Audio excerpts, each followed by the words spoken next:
বরিশালে প্রথমবারের মতো বাণিজ্যিক উদ্দেশ্যে গড়ে উঠেছে হরিণের খামার। বরিশালের বাকেরগঞ্জ উপজেলায় সরকারের অনুমোদন নিয়ে ২০২০ সালে প্রথমবারের মতো বাণিজ্যিক উদ্দেশ্যে গড়ে ওঠে হরিণের খামার। আধুনিক পদ্ধতিতে গড়ে তোলা এই খামারে ইতোমধ্যে বেশ কয়েকটি চিত্রা হরিণ লালন পালন করা হচ্ছে। সরেজমিনে দেখা যায় উপজেলার কোবাই ইউনিয়নের শিয়ালঘুনি গ্রামের ব্যবসায়ী মোহাম্মদ আবুল কালাম আজাদ নিজের জমিতে এই হরিণের খামার গড়ে তুলেছেন। বাণিজ্যিক উদ্দেশ্যে গড়ে তোলা খামারটির নাম দিয়েছেন চন্দ্রবিন্দু অ্যাগ্রো ফার্ম। খামারটি বর্তমানে একটি সম্ভাবনাময় ব্যবসা হিসেবে গড়ে উঠছে। তার খামারটিতে এখন ছোট বড় ২১টি হরিণ রয়েছে। খামারে বিশেষ নিরাপত্তা ব্যবস্থা রাখা হয়েছে এবং পশু চিকিৎসকের নিয়মিত তত্ত্বাবধানও নিশ্চিত করা হচ্ছে।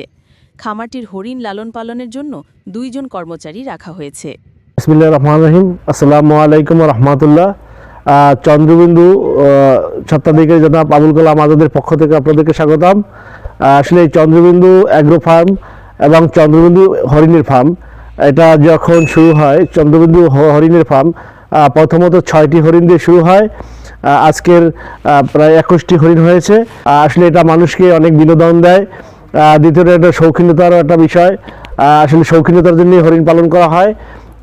হরিণ আসলে এগুলা মানে সুবিধা অসুবিধা তেমন না। অসুবিধা বলতে আমাদের আসলে হরিণের প্রতি অনেক আপনার ওই যে খাবার দিতে হয় পর্যাপ্ত পরিমাণে, যেহেতু এরা আটকানো জায়গায় আছে সেহেতু তাদেরকে খাবার দিতে হয়, ছোলা বুট দিতে হয় এবং বিভিন্ন ফলজ বনজ গাছের পাতাও দিতে হয়।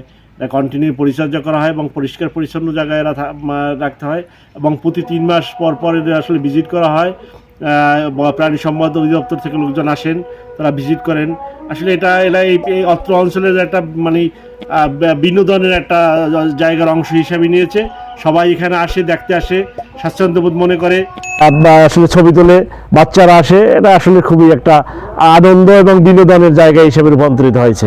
দৈনিক সকালে মনে করেন ডাবলি ছোলা বসি এগুলো দিই, কিন্তু তারপর ঘাস, নেপিয়ার ঘাস, দেশি ঘাস, মানে সবজি আছে আপনার পাতাকপি, শালগম, এইসব আমরা হরিণেরে দিয়ে থাকি। ডাবলি, ছোলা, গমের বসি 5 কেজি করে পরিমাণ দেই, তারপর নেপিয়ার ঘাস দেই, তারপর দেশি জাতীয় ঘাস এগুলা দেই। আমাদের এখন 21টা হরিণ হয়েছে। প্রেগনেন্ট 10টি হরিণ আছে, বেটা হরিণ আছে 6টি। আর আমাদের এই ডাক্তার বাকেরগঞ্জ পশু হাসপাতাল থেকে আসেন, প্রতি মাসে আইসা দেখে যান। কোনো সমস্যা হলে আমরা ফোন দেই, আর যদি এমনি ওনারা তদারকি করেন আইসা সরকারি অনুযায়ী সব কিছু দেখভাল হয় এই জায়গায় আছে আমাদের এই হরিণ।